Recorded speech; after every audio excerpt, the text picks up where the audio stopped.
আমি নবী সাল্লাল্লাহু আলাইহি ওয়াসাল্লামের একটি হাদিস আপনাদের সামনে পাঠ করেছি। হাদিসটি মিশকাতে আছে, হাদিসটি আত-তারগিব ওয়াত তারহিব কিতাবে আছে, হাদিসটি মুসনাদ আহমদে আছে। নবী সাল্লাল্লাহু আলাইহি ওয়াসাল্লাম বলেন, ইন্নাল্লাহা লা ইয়ানজুরু ইলা সুওয়ারিকুম ওয়ালা ইলা আজসাবিকুম ওয়ালাকিন ইয়ানজুরু ইলা কুলুবিকুম ওয়া আমালিকুম। আল্লাহ তোমাদের চেহারা সৌন্দর্যের দিকে তাকায় না, আল্লাহ তোমাদের শরীরের গঠনের দিকে তাকায় না, আল্লাহ তাকায় কুলুবিকুম ইলা কুলুবিকুম, তোমাদের অন্তরের দিকে আর তোমাদের আমলের দিকে। কাজে আপনার এই অন্তরের প্রত্যেকটা বাক্য শব্দ পৃথিবীর কেউ না বুঝলেও একজন বুঝে, তিনি কে? আল্লাহ সুবহানাহু ওয়া তাআলা। অন্তরের কিছু আমল আছে, শরীরের আমল, দেহের আমল, বাহ্যিক আমলের চেয়ে অন্তরের আমলের দাম আল্লাহর কাছে বেশি। কিয়ামতের মাঠে বহু মানুষ আমল নামা দেখে বড় অবাক হয়ে বলবে, রব আমি তো এত আমল করি নাই, আমার আমল নামায় এত আমল, আল্লাহ আমি তো করি নাই, এত আমল আসলো কি করে? আল্লাহ বলবেন, বান্দা তুমি আমল করো নাই ঠিক আছে, কিন্তু তুমি যে আমলগুলো করার জন্য নিয়ত করেছো করতে পারো নাই, নিয়ত করার সাথে সাথেই আমি আল্লাহ তোমার আমল নামায় লিখে রেখেছি। আল্লাহু আকবার। শুধু নিয়ত করলেই সওয়াব। সুবহানাল্লাহ বলেন। প্রায় হাদিসের কিতাবে এবং প্রায় ইসলামিক কিতাবে যে হাদিসটি থাকে, বুখারীর প্রথম হাদিস, নবী সাল্লাল্লাহু আলাইহি ওয়াসাল্লাম বলেন, ইন্নামাল আ'মালু বিন্নিয়াত ওয়া ইন্নামা লিকুল্লি ইমরিম মা নাওয়া। পৃথিবীর প্রত্যেকটা আমল নির্ভর করে নিয়তের উপরে, মানুষ যা নিয়ত করে তাই সে পাবে।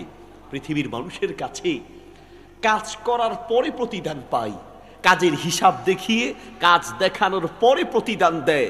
আর আমরা এমন দয়ালু রব আর মালিক পেয়েছি যেই আল্লাহ বলেন, কাজ তো তুমি পরে করবা, করতে পারো বা না পারো, তুমি নিয়ত করলেই আমি আল্লাহ তোমাকে সওয়াবের মালিক বানায় দিব। আল্লাহু আকবার।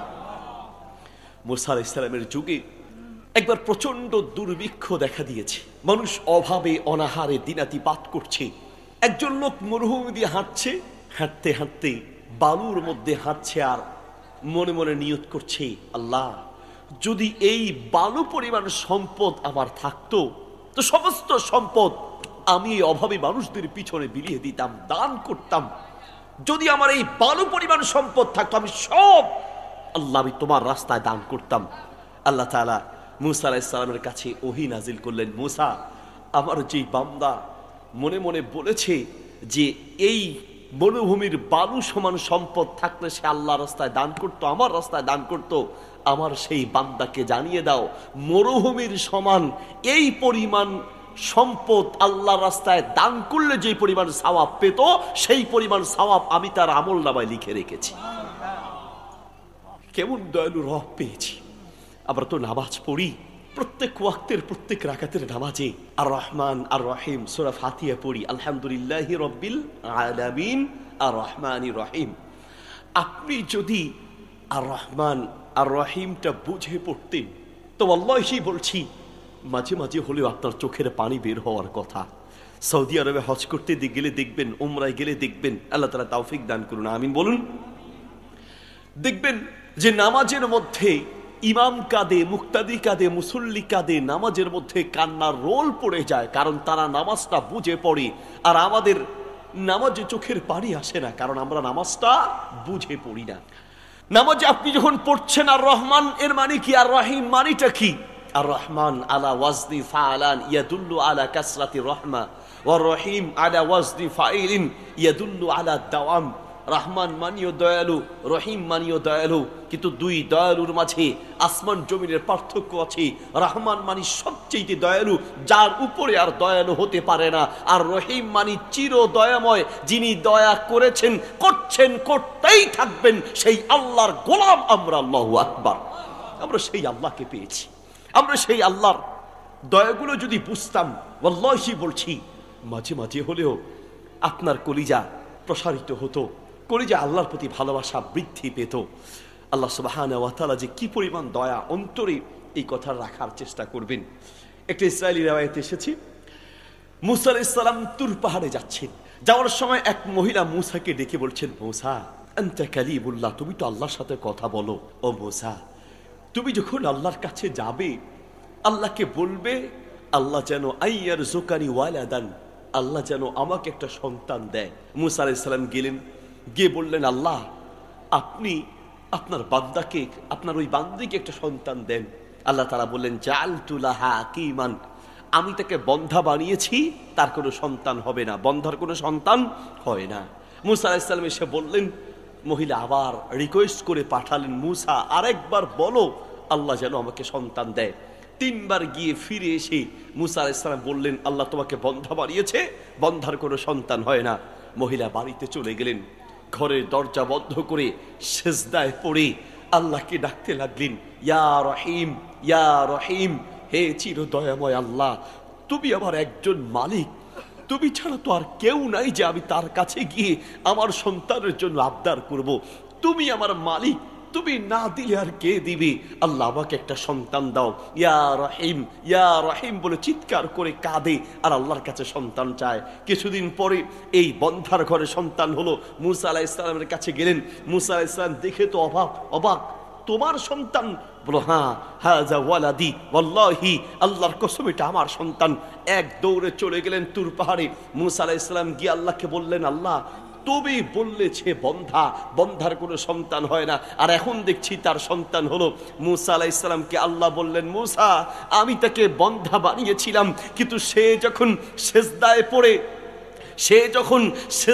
পড়ে আমাকে ইয়া রহিম, ইয়া রহিম, হে দয়াময় আল্লাহ বলে চিৎকার করে আমাকে ডাকে, আমার যেই বান্দি বিশ্বাস করে আমি তার দয়ালু একজন রব আছি, আমাকে দয়ালু বলে ডাক দেয়, আমি আল্লাহ দয়া না করে থাকি কি করে? আমি আল্লাহ দয়া করে সেই বন্ধার ঘরে সন্তান দান করেছি। আল্লাহু আকবার। আর রহমান আর রহিম, সেই দয়ালু আল্লাহ পেয়েছি বলেই তো শুধু নিয়ত করলেই সওয়াব। সুবহানাল্লাহ। সামনে আমাদের রমাদান আসছে, এই রমাদানের জন্য আপনাকে এখনই প্ল্যান করা উচিত।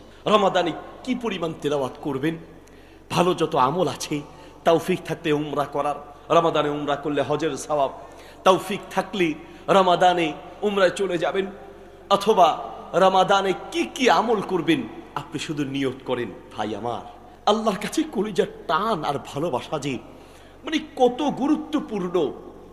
অর্থ সম্পদ, টাকা পয়সা কিছু নাই, তৌফিকও হয়তো আপনার নাই, কিন্তু আপনি শুধু নিয়ত করলেও তৌফিক দিতে পারেন তিনি কে? আল্লাহ সুবহানাহু ওয়া তাআলা। অনেক অসম্ভবকে তিনি সম্ভব করতে পারেন, অনেক অসম্ভবকে তিনি সম্ভব করতে পারেন।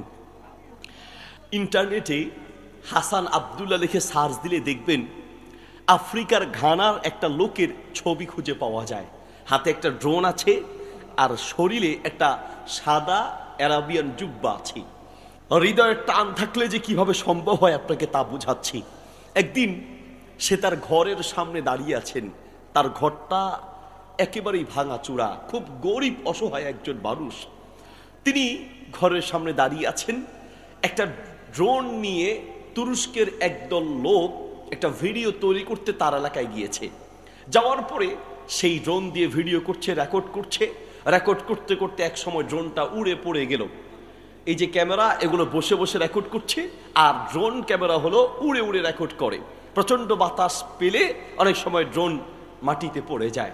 ড্রোনটা যখন পড়ে গেল, হাসান আব্দুল্লাহ সাহেব দৌড়ে গিয়ে সেই ড্রোনটাকে হাতে নিলেন, নিয়ে দাঁড়িয়ে আছেন, কি যেন চিন্তা করতে লাগলেন। আর অপরদিকে তুরস্কের যেই লোকগুলো ড্রোন, তারা মোবাইলে লোকেশন দেখে দেখে যেখানে ড্রোন পড়েছে সেখানে আসলেন।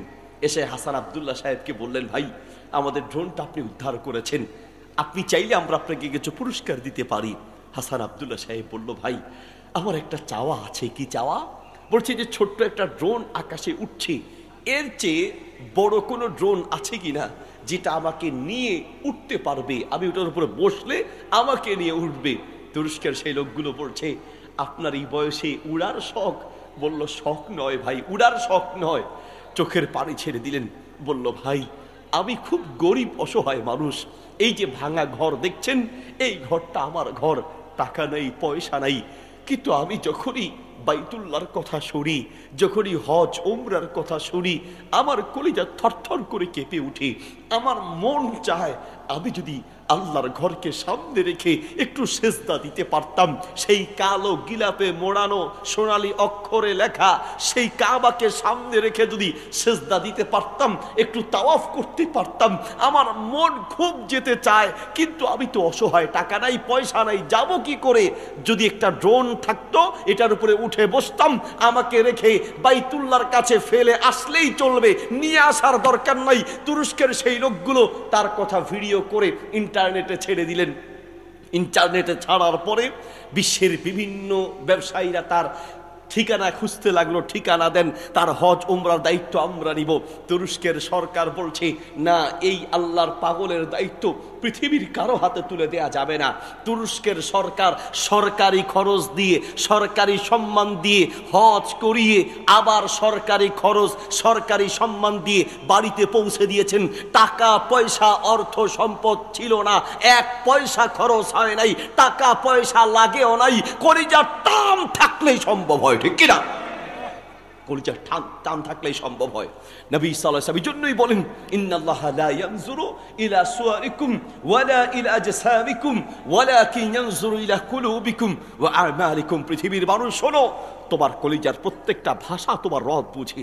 আপনার মনের কথা আপনি আপনার মাকে বুঝাতে হয়তো ব্যর্থ হয়েছেন, আপনি আপনার মনের কথা অনেক সময় আপনার বাবাকে বুঝাতে আপনি ব্যর্থ হয়েছেন, অনেক সময় আপনি আপনার কলিজার কথা আপনার সন্তানকে, বিবিকে, বাচ্চাকে, স্ত্রী তার স্বামীকে বোঝাতে ব্যর্থ হয়েছে। আল্লাহ বলেন, বান্দা আমি তোমার এমন দয়ালু রব, মুখ দিয়ে বলতে হবে না, তোমার কলিজার প্রত্যেকটা ভাষা আমি বুঝতে পারি, তোমার কলিজার প্রত্যেকটা ভাষা আমি বুঝতে পারি। আপনার কলিজার প্রত্যেকটা চাওয়া শব্দ যিনি বুঝেন তিনি কে? আল্লাহ সুবহানাহু ওয়া তাআলা। সেই আল্লাহ ভালোবাসা এই অন্তরে রাখা উচিত। এক নাম্বার অন্তরের আমল হলো ভালো ভালো কাজের নিয়ত করা। পারেন বা না পারেন, শুধু নিয়ত করেন, আমি এই আমল করব। যেই পরিমাণ নিয়ত আপনি করবেন, প্রত্যেকটা নিয়তের সওয়াব আপনি ইনশাআল্লাহ তাআলা পাবেন। 2 নম্বর হচ্ছে অন্তরের আমল আল্লাহ সুবহানাহু ওয়া তাআলার প্রতি ভালোবাসা। কিয়ামতের মাঠে যদি নাজাত পেতে চান, তো আল্লাহর ভালোবাসা ছাড়া উপায় নাই। নবী মুহাম্মদ সাল্লাল্লাহু আলাইহি ওয়াসাল্লাম তিনি মাঝে মাঝে দোয়া করতেন, আল্লাহুম্মা ইন্নী আসআলুকা হুব্বাক ওয়া হুব্বা মান ইউহিব্বুক ওয়া হুব্বা আমালি ইউকররিবুনি ইলা হুব্বিক। আল্লাহ, আমি আপনার ভালোবাসা চাই, আপনাকে যারা ভালোবাসে তাদের ভালোবাসা চাই, এমন আমলের ভালোবাসা চাই যেই আমলটা আল্লাহ আপনার ভালোবাসা পর্যন্ত পৌঁছে দিবে। তাহলে নবী সাল্লাল্লাহু আলাইহি ওয়াসাল্লাম আল্লাহর ভালোবাসা পাওয়ার জন্য তিনি দোয়া করতেন। ওয়াল্লাহি, কিয়ামতের মাঠে কোনো ব্যক্তি আল্লাহর ভালোবাসা দয়া ছাড়া জান্নাত পাবে না।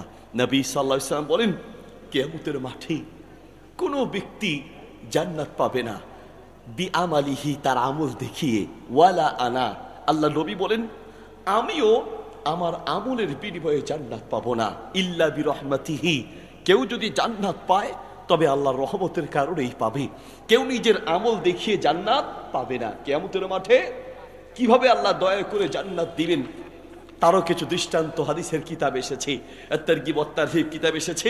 কিয়ামতের মাঠে এক বান্দাকে কাছে ডাকবেন, ডেকে আমল নামা দেখিয়ে বলবেন, বান্দা এই গুনাহগুলো কি করেছো? ফেরেশতারা ভুল লিখেছে, লা ইয়া রাব্বি আযনাবতু, ইয়া রাব্বি, আমার রব আমি সব গুনাহ করেছি। ফেরেশতারা ভুল লিখেছে, লা ইয়া রাব্বি, ভুল লেখে নাই, একদম ঠিক লিখেছে, আল্লাহ আমি এই গুনাহগুলো করেছি। ফেরেশতারাও ঠিক লিখেছে। বান্দা তাহলে তোমার কি হবে বলো? আল্লাহ আপনি আমার রব, আনতা রাব্বি ওয়া আনা আবদুক, আপনি আমার রব আর আমি আপনার গোলাম, আমি এই গুনাহগুলো করেছি, যদি আপনি আমাকে গুনার জন্য পাকড়াও করেন পৃথিবীর কেউ আমাকে বাঁচাতে পারবে না, আর আপনি দয়ালু রব হিসেবে যদি আমাকে মাফ করে দেন তবেই তো মাফ পেতে পারি। আল্লাহ কাছে ডেকে বলবেন, বান্দা তোমার এই গুনাহগুলোকে আখফাইতু যামবাক, আমি দুনিয়ায় গোপন রেখেছিলাম, আজকে কিয়ামতের মাঠেও আমি গোপন রেখে দিলাম। তোমার কিছু আমলের কারণে তোমার প্রতি আমার ভালোবাসা আছে, আমি আল্লাহ নিজ দয়ায় রহমতি তোমার গুনাহগুলোকে গোপন রেখে নিজ দয়ায় তোমাকে জান্নাতের মেহমান বানায় দিলাম। আল্লাহ যদি এইভাবে মাফ করে তবে আপনি মাফ পাবেন, আমি মাফ পাবো। নবী সাল্লাল্লাহু আলাইহি ওয়াসাল্লাম নামাজে দোয়া করতেন মাঝে মাঝে, আল্লাহুম্মা হাসিবনি হিসাবান ইয়াসীরা, আল্লাহ আমার হিসাবকে সহজ করে নিও, আল্লাহ আমার হিসাবকে সহজ করে নিও। আয়েশা রাদিয়াল্লাহু আনহা বলেন, ইয়া রাসূলুল্লাহ, আপনি হিসাব সহজের জন্য এত এত হিসাব সহজের জন্য এত দোয়া কেন করেন? আল্লাহ নবী বললেন, শোনো আয়েশা, আল্লাহ যদি কিয়ামতের মাঠে হিসাব সহজ করে না নেয় তো পৃথিবীর কেউ হিসাব দিয়ে জান্নাত পাবে না, কেউ হিসাব দেখিয়ে জান্নাত পাবে না। আল্লাহ যদি শুধু বলে যে হিসাব দাও তারপরে জান্নাতে যাও, হিসাব চাইলেই পৃথিবীর প্রত্যেকটা মানুষ সেই দিন আল্লাহর দরবারে আসামির কাঠগড়ায় দাঁড়াতে হবে, ঠিক কিনা? হিসাব জিজ্ঞাসা করলেই পৃথিবীর প্রত্যেকটা মানুষ সেই দিন থেকে যাবে। এজন্য আল্লাহর ভালোবাসা কিয়ামতের মাঠে যদি পেতে হয় তাহলে দুনিয়াতে আল্লাহর ভালোবাসা অর্জন করতে হবে। সেই আল্লাহর ভালোবাসা অর্জন করার মতো কি আমল আমাদের জীবনে আছে? নবী সাল্লাল্লাহু আলাইহি ওয়াসাল্লাম বলেন, আত-তারগীব ওয়াত-তারহীব কিতাবে আছে, কিয়ামতের মাঠে আল্লাহ তাআলা প্রত্যেকটা বান্দাকে কাছে ডাকবেন, ডেকে বলবেন, বান্দা আররাফাহু নিয়ামাহু, তোমাকে আমি এই এই নিয়ামত দিয়েছি, মাজা আমিলতা ফিয়া, বান্দা বলো আমি আল্লাহ যে তোমাকে এত নিয়ামত দিলাম আমার জন্য কি করেছো বলো। সেই দিন আল্লাহর জন্য করেছেন বলার মতো কি আমল আপনার জীবনে আছে? আল্লাহর ভালোবাসা অর্জনের জন্য কি আপনার জীবনে আছে? কিছু আমল রেখে যাওয়া উচিত। মাঝে মাঝে হয়তো আপনি যে মসজিদ মাদ্রাসায় মাহফিলে কিছু কিছু দেন, মাশাআল্লাহ, এই যে আল্লাহর জন্য কিছু কিছু টাকা দেন, যা দেন তার চেয়ে কয়েক গুণ বেশি গুনাহ আপনি কামান। ওই যে মাঝে মাঝে মাসে 5,000 10,000 টাকা আপনি মসজিদের চাঁদা দেন, অথবা মাহফিল মাদ্রাসা বা মসজিদের মাহফিল হলে মাঝে মাঝে লাখ টাকা দেন। আপনার এই টাকা দেওয়ার বাম্পারের ঠেলায় বছরে বছরে মসজিদের ইমামের চাকরি যায় আসে, ঠিক কিনা? আমল যা করেন তার চেয়ে কয়েক গুণ বেশি আপনি বাম্পার দেখান। এক ইমাম সাহেবকে 5,000 টাকা দিয়ে, হুজুর 5,000 টাকা নেন আর আমাকে হুজুর একটা সুন্দর করে রিসিট লিখে দেন, আমি আমার ছেলের কাছে বিদেশে পাঠাবো।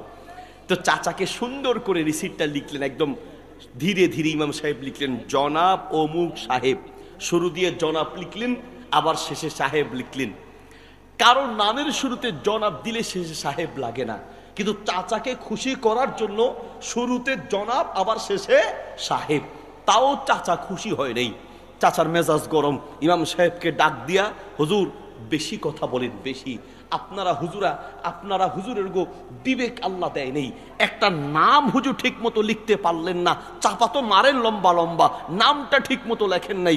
হুজুর তো বিপদে পড়ে গেলেন, আরে চাচা আমি যদি ভুল করি বলেন, রিসিট আবার লিখে দেই, কি বানান ভুল হয়েছে? না বানান ভুল হয় নাই। নাম ভুল হয়েছে? না নামও ঠিক আছে। তো ভুলটা কি করলাম? বলছে গত বছর যে আমি হজ করতে গিয়ে হজ থেকে এসে আপনাকে দাওয়াত দিয়ে খাওয়াইছি, আপনি যে নাম লিখছেন হয়েছে? তার মানে বুঝছেন, জনাব অমুক সাহেব তাও হয় নাই, নামের পার্থক্য মানে গ্যাপ কোথায়? আলহাজ, হাজি সাহেব লাগে না। এই জন্য কবি বলেন, পৃথিবীর বহু মানুষের দেহ কাবার চতুর্পাশে ঘোরে কিন্তু অন্তরটা ঘোরে না, আবার পৃথিবীর বহু মানুষের অন্তরটা কাবার চতুর্পাশে ঘোরে কিন্তু দেহ হয়তো ঘোরে না। যার দেহ ঘোরে অন্তর ঘোরে না, তার চেয়ে যার দেহ ঘোরে না অন্তর ঘোরে, তার দাম আল্লাহর কাছে লক্ষ কোটি গুণ বেশি। পৃথিবীর মানুষকে ধোঁকা দেওয়া যাবে, আল্লাহকে ধোঁকা দেওয়া যাবে না। মানুষের প্রশংসা আর নিজের বাহাদুরির জন্য যদি কোনো ইবাদত হজ উমরা করা হয়, কিয়ামতের মাঠে সেই আমলগুলোকে মুখের উপরে নিক্ষেপ করা হবে, ঠিক কিনা? 2 নম্বর অন্তর আমল হচ্ছে, প্রত্যেকটা আমল করার জন্য কলিজার মধ্যে আল্লাহর ভালোবাসা রাখতে হবে। আর আল্লাহর ভালোবাসা অন্তরে আনতে হলে আপনার উপরে আল্লাহর কি পরিমাণ দয়া আছে, কি পরিমাণ মেহেরবানি আছে, কি পরিমাণ নিয়ামতে আপনি ডুবে আছেন, প্রত্যেকটা মুহূর্তে চিন্তা করা দরকার। আল্লাহি, আপনি তো আজ পর্যন্ত জীবনে কোনোদিন সেজদায় কি আপনার চোখের পানিতে বুক ভাসে নাই? কোনদিন আপনার এই উপলব্ধি আসে নাই আপনি আল্লাহর কত বড় নিয়ামতের মধ্যে আছেন? কোনদিন আপনার এই সামান্য উপলব্ধি পর্যন্ত আসে নাই? এক মাহফিল শেষে আমাকে প্রশ্ন লিখেছে, হুজুর বাথরুম থেকে বের হয়ে কেন হুজুর আলহামদুলিল্লাহ বলতে হয়? হুজুর ভাত খাওয়ার পরে আলহামদুলিল্লাহ বলতে হয়, এটা না হয় বুঝলাম যে আল্লাহর নিয়ামত পেয়েছি এই জন্য আলহামদুলিল্লাহ বললাম। হুজুর কোন নিয়ামত পেলে, রিজিক পেলে, ইনকাম ভালো হলে আলহামদুলিল্লাহ বলবো, এটা না হয় হুজুর বুঝলাম যে নিয়ামত পেয়েছি, এই জন্য আল্লাহর শুকরিয়া আদায় করছি আলহামদুলিল্লাহ। হুজুর বাথরুমে গিয়ে প্রস্রাব করলাম, পায়খানা করলাম, একটা খারাপ কাজ করলাম, হুজুর বাথরুম থেকে বের হয়ে কেন গুফরানাকা আলহামদুলিল্লাহ, কেন আলহামদুলিল্লাহ বলতে হয়? আমি বললাম বাথরুম থেকে বের হয়ে কেন আলহামদুলিল্লাহ বলতে হয় সেই দিন বুঝবেন, যেই দিন প্রস্রাব পায়খানা আটকে যাবে সেই দিন বুঝবেন আপনি আল্লাহর কত বড় নিয়ামতের মধ্যে ছিলেন, ঠিক কিনা? সেই দিন আপনি বুঝবেন যেদিন আপনার প্রস্রাব পায়খানা আটকে যাবে। আমার বাবা স্ট্রোক করেছে, বাবাকে নিয়ে হসপিটালে গিয়েছিলাম। বাবার পাশে 31-35 বছরের এক যুবক আসলো, এসে ছটপট করে গলা কাটা কবুতরের মতো ছটপট করে কাঁদছে। আমি গিয়ে ডাক্তারকে বললাম, ডাক্তার সাহেব এই তরুণ যুবক এইভাবে ছটপট করে কাঁদছে কেন? বলছে হুজুর ছোট্ট একটা কারণ। আরে কি বলেন ছোট্ট কারণ এইভাবে ছটপট করতে পারে? বলছে হুজুর কারণটা খুব ছোট কিন্তু কষ্টটা আকাশ ভাঙা কষ্ট। আমি বললাম কি কারণ? বলছে হুজুর প্রস্রাবের নালীটা ব্লক হয়ে গেছে, প্রস্রাব করতে চায়, প্রস্রাব বের হয় না, প্রস্রাব আটকে পেট ফুলে যন্ত্রণা শুরু হয়েছে, এই জন্য ছটপট করে কাঁদছি। সেই দিন বুঝবেন আপনি আল্লাহর কত বড় নিয়ামতের মধ্যে ছিলেন, যেই দিন প্রস্রাব পায়খানা আটকে যাবে, ঠিক কিনা? আপনি আল্লাহর কত বড় নিয়ামতের মধ্যে আছেন। ইনতাউদ্দু নি'মাতাল্লাহ, যদি গণনা করতে থাকেন ফালা তাহসুহা, কিয়ামত পর্যন্ত গণেও শেষ করতে পারবেন না, ঠিক কিনা? কি পরিমাণ নিয়ামতের মধ্যে আপনি আছেন। আমেরিকার একজন বিজ্ঞানী নাম হচ্ছে হেলেন কিলার, চোখে দেখে না, কানে ঠিক মতো শুনে না, শরীরের অনেকগুলো অঙ্গ প্রত্যঙ্গ নাই। আমি তো এই জন্য বলি আপনি আল্লাহর কত বড় নিয়ামতের মধ্যে আছেন। যদি আপনি উপলব্ধি করতে চান মাঝে মাঝে হসপিটালে যাবেন, মাঝে মাঝে রোগীদেরকে দেখতে যাবেন। আমার ফেনীতে আমি একটা প্রতিবন্ধী মাদ্রাসা করেছি। আমার 4টা মাদ্রাসার 4টা শাখার একটা শাখা হচ্ছে প্রতিবন্ধী শাখা। ওস্তাদ অন্ধ, চোখে দেখে না, ছাত্র অন্ধ, চোখে দেখে না, যারা চোখে দেখে না কানে শোনে না এরকম প্রতিবন্ধীদের জন্য এই মাদ্রাসা করেছি। আমি মাঝে মাঝে তাকাই আর আমি আমারে বুঝাই, আমি আমাকে বলি কতক্ষণ আপনি চোখ বন্ধ করে থাকতে পারবেন? 1 দিন, 1 সপ্তাহ, পারবেন 1 মাস, পারবেন 1 বছর। আর যারা চোখে দেখে না বছরের পর বছর এই অন্ধ চোখ নিয়ে চলাফেরা করে, নিজের কলিজার টুকরা মা বাবাকে দেখতে পারে না, নিজের কলিজার টুকরা সন্তানের চেহারার দিকে তাকাতে পারে না, দুনিয়ার সৌন্দর্য উপলব্ধি করতে পারে না। আপনি যদি কোনো অন্ধকে জিজ্ঞেস করেন যে তোমাকে আমি একদিকে যদি 10 কোটি টাকা তোমার হাতে দিব আর তার বিনিময়ে তোমার চোখের দৃষ্টি ফিরিয়ে দিব, টাকা নিবে না চোখের দৃষ্টি নিবে, সে বলবে সারা দুনিয়া দিলেও আমার দুনিয়া লাগবে না, বরং আমার চোখের দৃষ্টি নিতে পারলে এটাই আমি সবার আগে চাইবো, ঠিক কিনা? হেলেন কিলার চোখে দেখে না, কানে ঠিক মতো শোনে না, শরীরের অনেকগুলো অঙ্গ প্রত্যঙ্গ নাই। তাকে ডেকে প্রশ্ন করা হলো, বলো তোমাকে আল্লাহ এতগুলো অঙ্গ প্রত্যঙ্গ দেয় নাই, তোমার স্রষ্টার প্রতি তোমার কি কি অভিযোগ আছে? হেলেন কিলার বললেন আমার স্রষ্টা আমাকে এতগুলো অঙ্গ প্রত্যঙ্গ দেয় নাই, এই জন্য আমার স্রষ্টার প্রতি আমার কি অভিযোগ আপনি জানতে চাচ্ছেন? শুনুন, আমার স্রষ্টা আমাকে কি কি দেয় নাই সেই চিন্তা তো পরে, আমার স্রষ্টা আমাকে যা যা দিয়েছে কিয়ামত পর্যন্ত আমি গুণেও তো শেষ করতে পারবো না, ঠিক কিনা? কি দেয় নাই সেটা পরের কথা, যা দিয়েছে যদি আপনি এই উপলব্ধি আপনার কলিজার ভিতরে থাকে তো আপনি আল্লাহকে ভুলতে পারবেন না। আল্লাহি আপনার উপরে আল্লাহর কি পরিমাণ নিয়ামত আছে সেগুলো অনুসরণ করার চেষ্টা করেন। আমি আমার বাসায় সামনের রুমে সুন্দর করে একটা বিলবোর্ড বানিয়ে সেখানে সূরা বাকারার 216 নম্বর আয়াত লিখে সুন্দর করে টানিয়ে রেখেছি। মাঝে মাঝে আমি, আমার বাচ্চা, আমার মা বাবা আর আমার বিবি আমরা পুরো ফ্যামিলি আয়াতটার দিকে তাকাই আর মাঝে মাঝে নিজেদেরকে সান্ত্বনা দিই। কারণ আমরা যারা বেশি কাজ, যে যত বেশি কাজ করবে তার বিপদ তত বেশি হবে।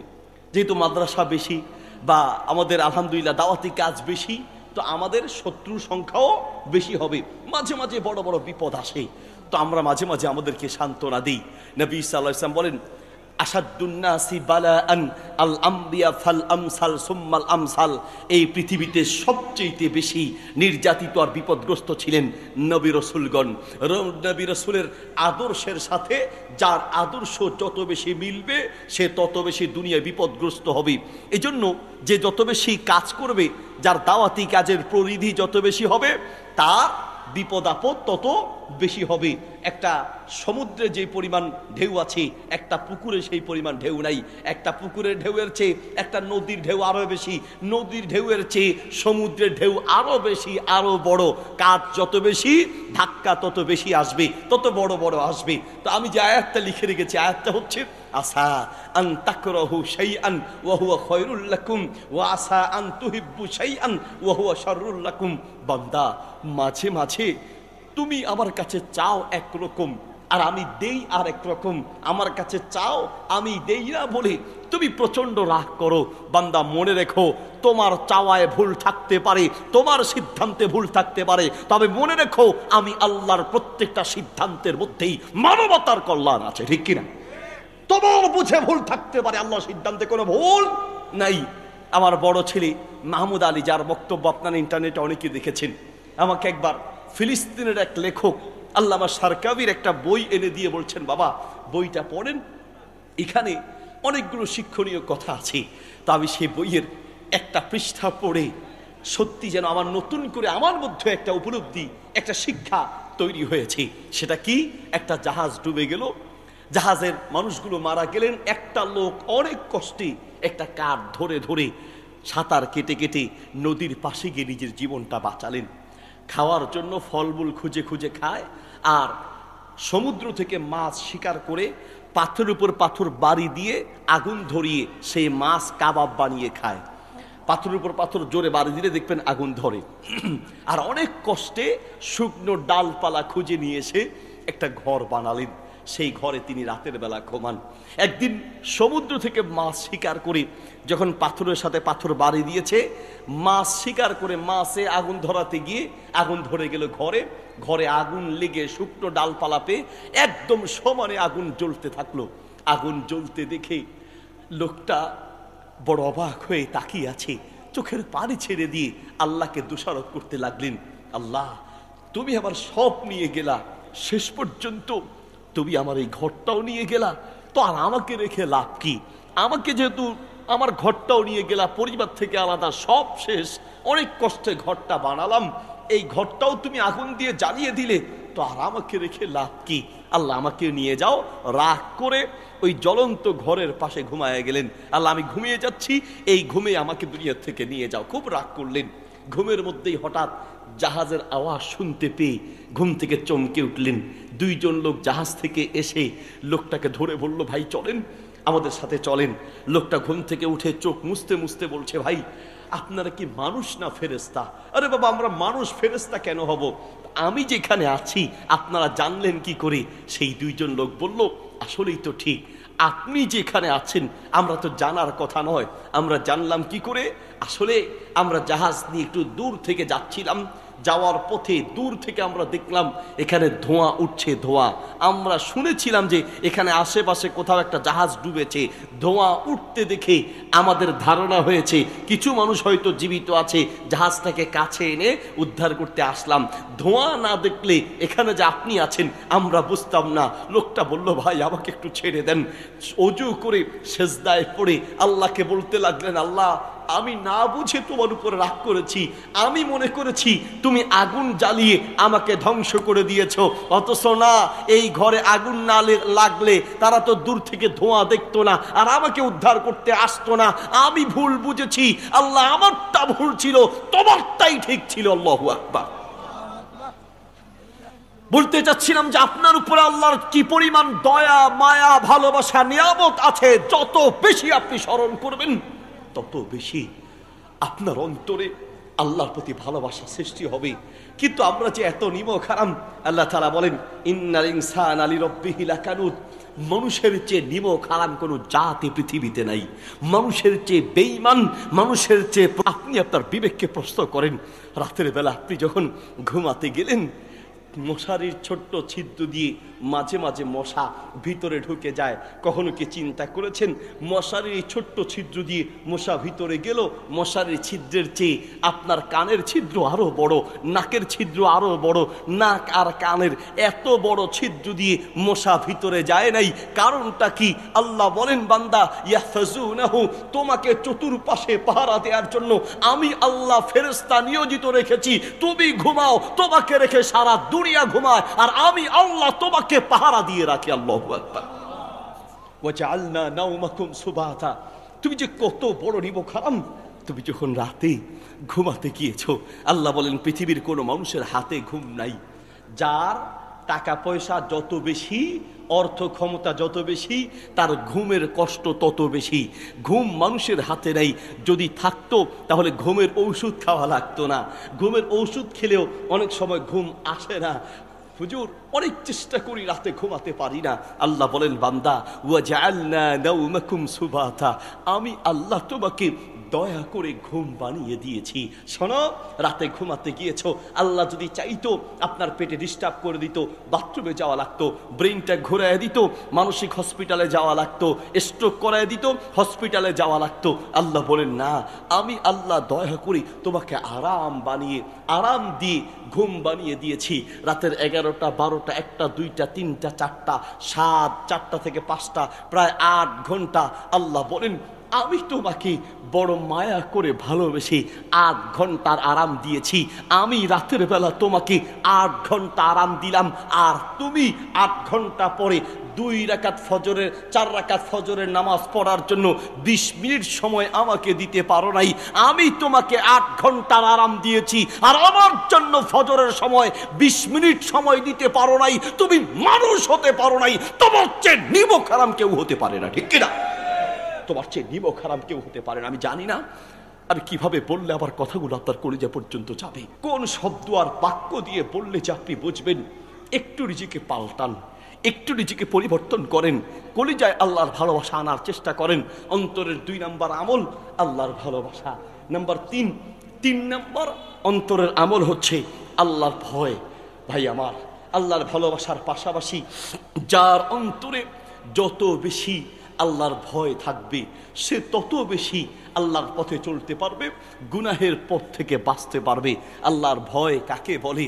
প্রিয় ভাই আমার, ওমর রাদিয়াল্লাহু আনহু একটা পাহাড়ের পাশ দিয়ে যাচ্ছেন। যাওয়ার সময় দেখলেন এক রাখাল অনেকগুলো ছাগল চড়াচ্ছে। রাখালকে ওমর রাদিয়াল্লাহু আনহু পরীক্ষা করার জন্য ডাকলেন। ডেকে বললেন ইয়া রাইয়াল গানাম, হে ছাগলের রাখাল, এদিকে আসো, আমার একটা ছাগল দরকার, একটা ছাগল আমাকে দাও, বিনিময়ে আমি তোমাকে কিছু টাকা দিই। রাখাল বলল ইন্নী রাইউল গানাম লাস্তু বিমালিকিল গানাম, আমি তো ছাগল শুধু পালতে পারি, ছাগলের রাখাল, আমি তো ছাগলের মালিক নই, আমি ছাগল বিক্রি করতে পারবো না। ওমর রাদিয়াল্লাহু আনহু পরীক্ষা করার জন্য বললেন বোকা, এদিকে আসো, ছাগল তোমার দায়িত্বে আছে, মালিক তো অনেক দূরে আছে, আমাকে একটা ছাগল দাও, আমি তোমাকে টাকা দিই, তুমি মালিককে একটা বুঝ দিয়ে দিবে, আকালাহু যিবু, বাঘ খেয়ে ফেলেছে অথবা ছাগল হারিয়ে গিয়েছে, একটা বুঝ দিলেই তো চলবে। তখন সে রাখাল বলল আপনি ঠিক বলেছেন, আমি আমার ছাগলের মালিককে বুঝ দিতে পারবো, আমি আপনাকে বুঝ দিতে পারবো, আমি সারা দুনিয়ার মানুষকে বুঝ দিতে পারবো, কিন্তু আমার মালিক আল্লাহকে বুঝ দিব কি দিয়ে? আল্লাহু আকবার। আমি সারা দুনিয়ার মানুষকে বোঝাতে পারবো, সারা দুনিয়ার মানুষকে ধোকা দিতে পারবো, কিন্তু আমার আল্লাহকে ধোকা দিয়ে দিব কি দিয়ে? আমার আল্লাহকে বুঝ দিব কি দিয়ে? আল্লাহর কসম, এই একটা ভয় যদি থাকে তো পুরো দেশ এমনিতেই চেঞ্জ হয়ে যাবে, পুরো সমাজ পাল্টে যাবে। মানুষের কলিজায় যদি আল্লাহর ভয় থাকে, কিন্তু আসলে কি আল্লাহর ভয় আছে? যদি থাকতো তাহলে বিগত বছরগুলোতে এদেশের জনগণের উপরে এই পরিমাণ জুলুম তারা করতে পারতো না, ঠিক কিনা? আল জাজ কি পরিমাণ জুলুম হয়েছে আপনি ধারণাও করতে পারবেন না। আল জাজিরা একটা প্রতিবেদন বের করেছে, প্রতিবেদন বিগত বছরের একজন সাবেক মন্ত্রী শুধুমাত্র যুক্তরাষ্ট্রে বাড়ি কিনেছে 360টা, কয়টা?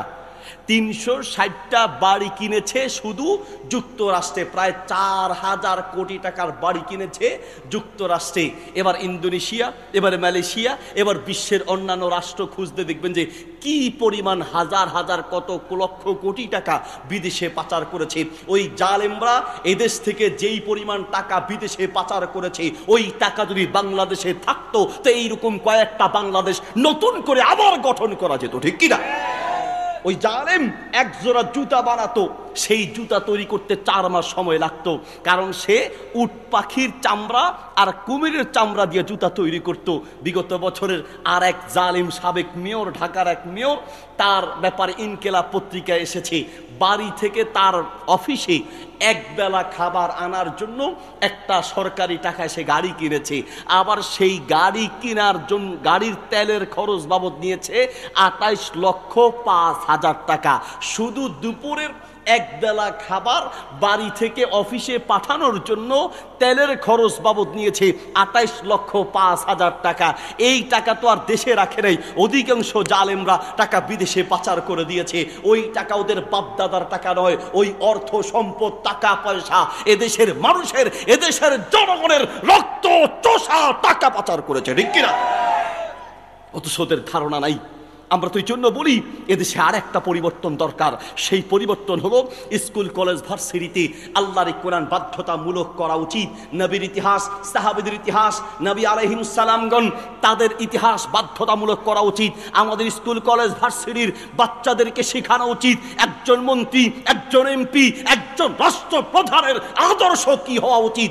যদি এই আদর্শ আর ইতিহাস থেকে শিক্ষা গ্রহণ করে তাহলে বাংলাদেশে আর কোনো জালেম মাথা উঁচু করে দাঁড়াতে পারবে না, ঠিক কিনা? কি দিয়ে আপনাকে বলি কি পরিমাণ জুলুম দেশের মাটিতে হয়েছে। প্রিয় ভাইয়ের, আবার ওদের ধারণা নাই একজন রাষ্ট্রপ্রধানের কেমন আদর্শ থাকা উচিত। নবী মুহাম্মদ সাল্লাল্লাহু আলাইহি ওয়াসাল্লাম বদরের যুদ্ধে যাওয়ার সময় বাহনের অভাব দেখা দিয়েছে। আল্লাহ রাসূল সাল্লাল্লাহু আলাইহি ওয়াসাল্লাম ভাগ করে দিলেন, এক উট 3 জনের দায়িত্বে, অর্থাৎ 2 জন উঠে বসবে, একজন টেনে নিয়ে যাবে। উটগুলোকে এইভাবে ভাগ করে দেওয়ার পরে নবী মুহাম্মদ সাল্লাল্লাহু আলাইহি ওয়াসাল্লাম যেই উটে, তিনিও রাষ্ট্রপ্রধান, তিনিও স্পেশাল কোনো উট স্পেশাল একা যাননি, বরং তার উটেও তিনি সহ আরো 2 জনকে ডাকলেন। একজন হলো আলী রাদিয়াল্লাহু আনহু, আরেকজন আবু লুবাবা। 3 জন মিলে এক উটে করে যাচ্ছেন। যাওয়ার সময় আলী রাদিয়াল্লাহু আনহু বসলেন, রাসূল সাল্লাল্লাহু আলাইহি ওয়াসাল্লাম বসলেন, আবু লুবাবা কিছুক্ষণ টানলেন, এরপরে আবু লুবাবা বসলেন, আলী রাদিয়াল্লাহু আনহু টানলেন। এরপরে যখন নবী সাল্লাল্লাহু আলাইহি ওয়াসাল্লাম উট টানার জন্য উট থেকে নেমে রশি ধরে টানতে যাবেন, আলী রাদিয়াল্লাহু আনহু আর আবু লুবাবা ডাক দিয়ে বলছে, ইয়া রাসূলুল্লাহ, আপনি উট টানবেন আর আমরা উটের উপরে বসবো। ইয়া রাসূলুল্লাহ, আমরা পারবো না, আমরা 2 জন আপনার পরিবর্তে উট টেনে নিয়ে যাব। নবী সাল্লাল্লাহু আলাইহি ওয়াসাল্লাম ধমক দিয়ে বললেন, মা আনতুমা বিআকওয়া মিন্নি ফিল মাশি ওয়ালা আনা আগনা আনকুমা মিনাল আজরি। শোনো, তোমাদের 2 জনের যেমন হাঁটার শক্তি আছে, তার চেয়ে হাঁটার শক্তি আলহামদুলিল্লাহ আমার বেশি। তোমাদের 2 জনের যেমন সওয়াবের দরকার, আমি রাসূলুল্লাহর সওয়াবের দরকার। শোনো, সবার জন্য সমান বিধান। তোমরা উট টেনেছো, আমিও টানবো, সবার জন্য সমান বিধান, আমার জন্য স্পেশাল কিছু থাকবে না। আল্লাহু আকবার। একজন রাষ্ট্রপ্রধান কেমন হতে হয়? আবু বকর রাদিয়াল্লাহু আনহু তিনি যখন রাষ্ট্রপ্রধান, তিনি প্রতিদিন ফজরের নামাজের পরে মরুভূমিতে এক বাড়িতে যায়। পিছনে পিছনে ওমর রাদিয়াল্লাহু আনহু একদিন তিনিও খুঁজতে লাগলেন যে আবু বকর রাদিয়াল্লাহু আনহু যায় কোথায়, একটু দেখি উনি কোথায় যায়। আবু বকর রাদিয়াল্লাহু আনহুর পিছনে পিছনে ওমর রাদিয়াল্লাহু আনহু গেলেন। যাওয়ার পরে দেখলেন যে ওমর রাদিয়াল্লাহু আনহু একটা পাথরের পাশে লুকিয়ে পড়লেন। আবু বকর রাদিয়াল্লাহু আনহুকে দেখলেন তিনি একটা বাসায় গেল। প্রায় 1.5-2 ঘন্টা সেই বাড়িতে ছিল। এরপরে সেই ঘর থেকে বের হলো। ঘর থেকে বের হওয়ার পরে ওমর রাদিয়াল্লাহু আনহু চুপে চুপে সেই ঘরে ঢুকলেন। ঢোকার পরে দেখলেন এক বৃদ্ধা মহিলা, চোখে দেখে না, অন্ধ বসে আছে। ওমর রাদিয়াল্লাহু আনহু গিয়ে বলছেন, আতারিফুনাহু মান জাআ ওয়া মান খারাজা মিন বাইতিক, কে আপনার ঘরে এসেছে আর কে বের হয়েছে, এই লোকটাকে কি আপনি চিনেন? মহিলা বলছে, আমি অন্ধ, আমি তাকে দেখি নাই। তবে ওয়ালাকিন্নাহু রাজুলুন তাইয়্যিব ওয়াল্লাহি লা আরিফুহু ওয়ালাকিন্নাহু রাজুলুন তাইয়্যিবুন ফিল আরদ, আল্লাহর কসম লোকটাকে আমি চিনি না, তবে এই লোকটার মতো উত্তম মানুষ পৃথিবীতে আর একজন হতে পারে না। এই লোকটা খুবই শ্রেষ্ঠ উত্তম একজন মানুষ। কি করে বুঝলেন? বলছে দেখুন আমি অন্ধ, চোখে দেখি না, অসহায় একজন মহিলা, উনি প্রতিদিন ফজরের নামাজের পরে আমার বাসায় এসে আমার জন্য খাবার তৈরি করে, আমার ঘর পরিষ্কার করে, আমার সামনে খাবার তৈরি করে তারপরে চলে যায়। রক্তের কোনো সম্পর্ক নাই, আত্মীয়তার সম্পর্ক নাই। এরপরে আমি অসহায় বলি আমার এই রকম খেদমত করে এই লোকের চেয়ে শ্রেষ্ঠ মানুষ দুনিয়াতে আরেকজন হতে পারে না, ঠিক কিনা? একজন রাষ্ট্রপ্রধান তার আদর্শ কেমন হওয়া উচিত? ওমর রাদিয়াল্লাহু আনহু তিনি যখন রাষ্ট্রপ্রধান, তিনি রাতে হেঁটে হেঁটে বিভিন্ন বাড়িতে গিয়ে খোঁজ দিতেন কোথায় কি দরকার, কার কি প্রয়োজন। একদিন তিনি হাঁটতে হাঁটতে একটা বাসার কাছে গিয়ে দেখলেন বাসার ভিতরে একটা বাচ্চার কান্নার আওয়াজ শোনা যায়। মহিলা বাচ্চাকে বারবার বলছে, বাবা তুমি ঘুমাও, রান্না হচ্ছে, রান্না হলে তারপরে তোমাকে দিব। এইভাবে বারবার তাকে বুঝ দিচ্ছে কিন্তু কোনো খাবার দেয় না। ওমর রাদিয়াল্লাহু আনহু রাগ করে তাকে গিয়ে বলল, কি হলো, এই বাচ্চাকে তুমি কাঁদাচ্ছ কেন? কেন তুমি খাবার দিচ্ছ না? এতক্ষণ কি করছো? মহিলা বলছে, আমার ঘরে কোনো খাবার নাই, আমি শুধু পানি গরম করছি বাচ্চাকে বুঝ দেওয়ার জন্য। খাবার নাই মানে কেন খাবার নাই? বলছে আমি বিধবা, অসহায় একজন মহিলা, আমার ঘরে কোনো খাবার নাই, আমার ইনকাম করার কেউ নেই। তো তোমাকে কি ওমরের পক্ষ থেকে বাইতুল মাল থেকে কোনো খাবার পৌঁছানো হয় নাই? মহিলা বলছে, আমি ওমরের বিরুদ্ধে আল্লাহর দরবারে নালিশ করব, আমার কাছে খাবার পৌঁছায় নাই। ওমর রাদিয়াল্লাহু আনহু ভয়ে থরথর করে কাঁপতে লাগলেন। বুড়িমা শোনো, তোমার কাছে হয়তো খাবার পৌঁছায় নাই, কোনো কারণে মিস্টেক হয়েছে, আমি খাবারের ব্যবস্থা করছি, তুমি আল্লাহর হস্তে বদদুয়া করতে যেও না। দৌড়ে চলে গেলেন খাদেম আসলামের কাছে।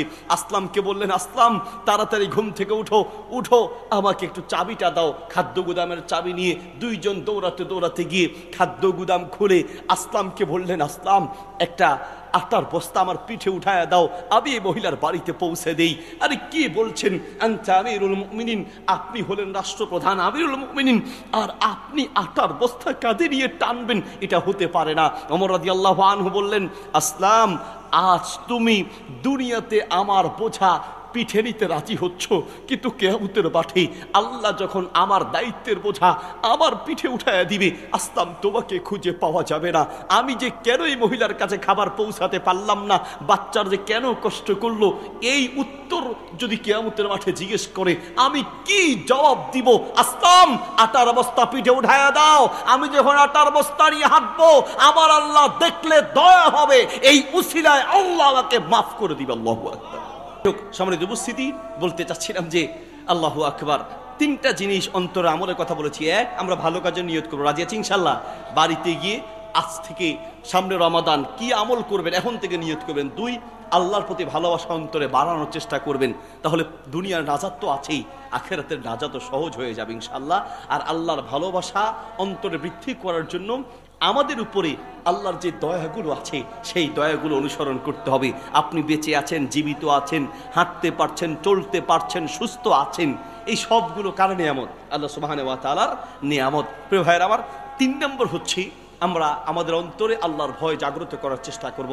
আল্লাহর ভয় জাগ্রত করার জন্য পরকালের যে শাস্তি আছে, জাহান্নামের যে শাস্তি আছে, আল্লাহর যে আযাব গজবগুলো আছে, আল্লাহ যে পূর্ববর্তীদেরকে জালেমদেরকে কি পরিমাণ শাস্তি দিয়েছে ইত্যাদি ইতিহাসগুলো যত বেশি শুনবো তত বেশি ইনশাআল্লাহু তাআলা আমরা আমাদের অন্তরে তাকওয়া বা আল্লাহর ভয় প্রবেশ করাতে পারবো।